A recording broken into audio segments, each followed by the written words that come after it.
Mic नहीं चालू है। आवाज आ रही है सबको? सबसे पहले मैं आप सबको विलंब से मैं आया हूँ या हमारी ये प्रेस चालू रही है इसकी माफी चाहता हूँ। माइक चालू नहीं हो रहा है। चालू है लेकिन आवाज का क्या करें, हल्ला ही समझ रहे हैं। ये मीटिंग के लायक तो है लेकिन इतनी मीटिंग के लायक नहीं।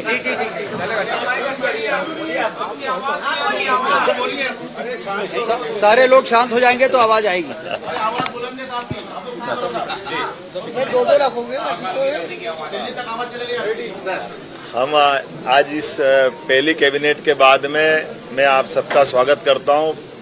विलंब से बात आई इसकी मैं थोड़ी क्षमा चाहता हूं।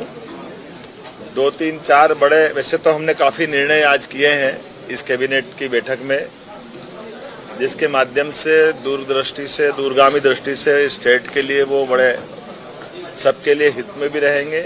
कुछ उल्लास के और अच्छे भी निर्णय हुए हैं, जैसे फूड सेफ्टी नियम लागू होने के बाद खुले में मांस या अंडे की दुकान चलाना, ये भारत सरकार ने भी इसमें दिशा निर्देश जारी किए हुए हैं। इस चीज़ को कड़ाई से लागू करने के लिए हमने कैबिनेट में इसके संबंध में तैयारी करने के लिए कहा है। भारत सरकार ने भी इसमें दिशा निर्देश जारी किए हुए हैं। इस चीज़ को कड़ाई से लागू करने के लिए हमने कैबिनेट में इसके संबंध में तैयारी करने के लिए कहा है। और चूंकि इस दिशा में योग्य प्रकार से जन जागरण भी हो जाए और जिनको ये बिजनेस करना उनको उसके दायरे भी बता दिए जाए, कैसे करना है, क्या करना है, उनको भी इन सारी बातों के अवेयरनेस के साथ। लेकिन शासन के स्तर पर हमने निर्णय किया है कि ये चीज़ों को लेकर के जनता की सुरक्षा भी जरूरी है और जिनका व्यवसाय करना है या जिनको इसको खाद्य पदार्थ के उपयोग में लेना है तो वो उनकी जान भी जोखिम में नहीं डालें। एक निर्णय हमने किया है कि हर जिले के अंदर युवाओं के लिए एक एक्सीलेंस कॉलेज बनाया जाए, जो सभी प्रकार की नई शिक्षा नीति के माध्यम से सभी कोर्स की वो पढ़ाई वहां हो सके। लगभग 52 कॉलेजों का चयन हम कर रहे हैं। अगले सत्र से ये सभी कॉलेज चालू करेंगे, जिसमें सभी प्रकार के कोर्स, अगर वो डिग्री है तो पीजी होंगे, बस की व्यवस्था होगी और प्रधानमंत्री एक्सीलेंस कॉलेज के नाम से उनको जाना जाएगा।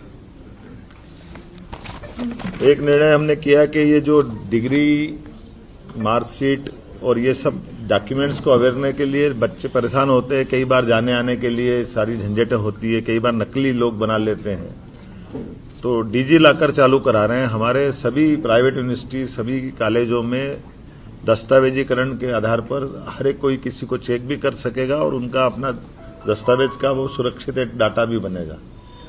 तो सरकारी 16 यूनिवर्सिटी, 52 प्राइवेट यूनिवर्सिटी, सभी में इसको लागू करने के संबंध में आज निर्णय किया। एक आदतन अपराधी जो बार बार अपराध करता और छूट जाते हैं, इनके लिए होम डिपार्टमेंट से कहा है तो 437, 38, 39 के अंतर्गत सीआरपीसी में इन पे दंडात्मक कार्रवाई करते हुए उनकी अगर जमानत भी होगी तो जमानत निरस्त कराएं, ताकि क्राइम पे कंट्रोल करने की दिशा में लॉ एंड ऑर्डर की दृष्टि से बड़ा महत्व का निर्णय है। एक प्रदेश में, वैसे तो सबको मालूम है, सुप्रीम कोर्ट ने गाइडलाइन दी है ध्वनि विस्तारक यंत्रों को लेकर के। तो ध्वनि विस्तारक यंत्रों को तो अपनी तय समय सीमा के अंदर और जो उनकी मर्यादा उसमें उनको अपनी उपयोग करना चाहिए। उस नाते से हम कोशिश करेंगे कि ये, लेकिन कुछ कुछ जिलों में अलग अलग स्थिति भी है। तो एक यूनानिमस सैद्धांतिक रूप से तो हम सहमत हैं, लेकिन अगर ऐसा लगता है कि जहां कोई परमिशन की जरूरत पड़ेगी तो वो परमिशन पे हम जाएंगे। अदरवाइज बगैर परमिशन कोई चला, इसको हम पसंद नहीं करेंगे।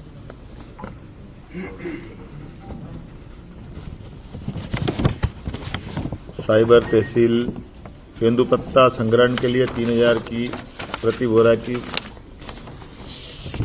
जो हमारी सीमा थी, अब उसको 4000 रुपये प्रति बोरा करने के आदेश इसको जारी करने के लिए बता दिया गया है।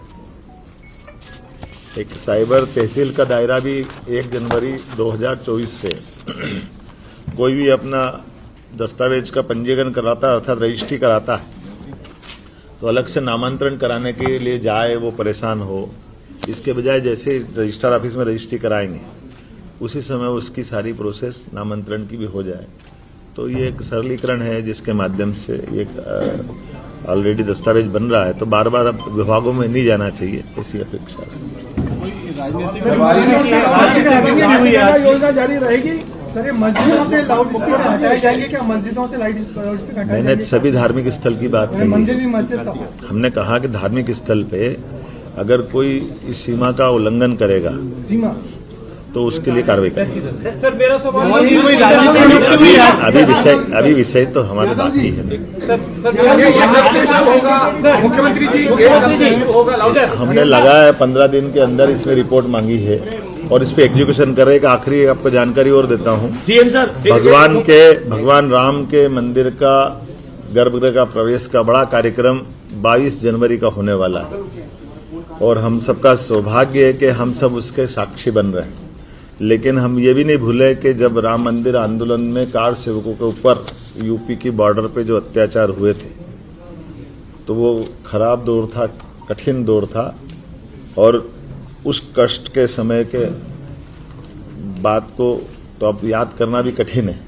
लेकिन 500 साल बाद ऐसा मौका आ रहा है जब प्रधानमंत्री जी स्वयं वहां उपस्थित रहेंगे। 22 जनवरी को रामलला गर्भगृह में प्रवेश करेंगे, तो राम मंदिर के मार्ग में हम इस बार मध्य प्रदेश सरकार सभी राम भक्तों का हर जिले से राम मंदिर के अयोध्या के जाने वाले मार्ग पे स्वागत करेगी।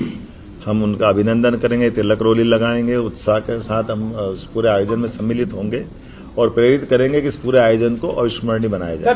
बहुत बहुत धन्यवाद। बहुत बहुत धन्यवाद।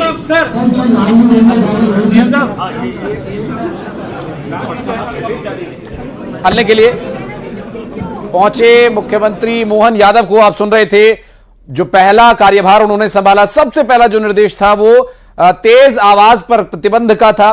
सभी धार्मिक स्थलों पर जो तेज आवाज में लाउड स्पीकर बजाए जाते हैं उसको नियंत्रित किया गया। उसके बाद जो कुछ और फैसले लिए गए उसके बारे में यहां पर मीडिया को ब्रीफ करते हुए विस्तारपूर्वक जानकारी देते हुए आप सुन रहे थे मोहन यादव को। मुख्यमंत्री खुले में मांस और अंडा को लेकर उन्होंने एक फैसला लिया उनकी सरकार ने कि अब इस तरह से खुले में मांस की बिक्री या अंडे की बिक्री ये पूरी तरह से रोक दिया जाएगा। इसके अलावा युवाओं के लिए एक बड़ा फैसला लिया गया, वो ये कि एक्सीलेंस कॉलेज हर जिले में खोले जाएंगे।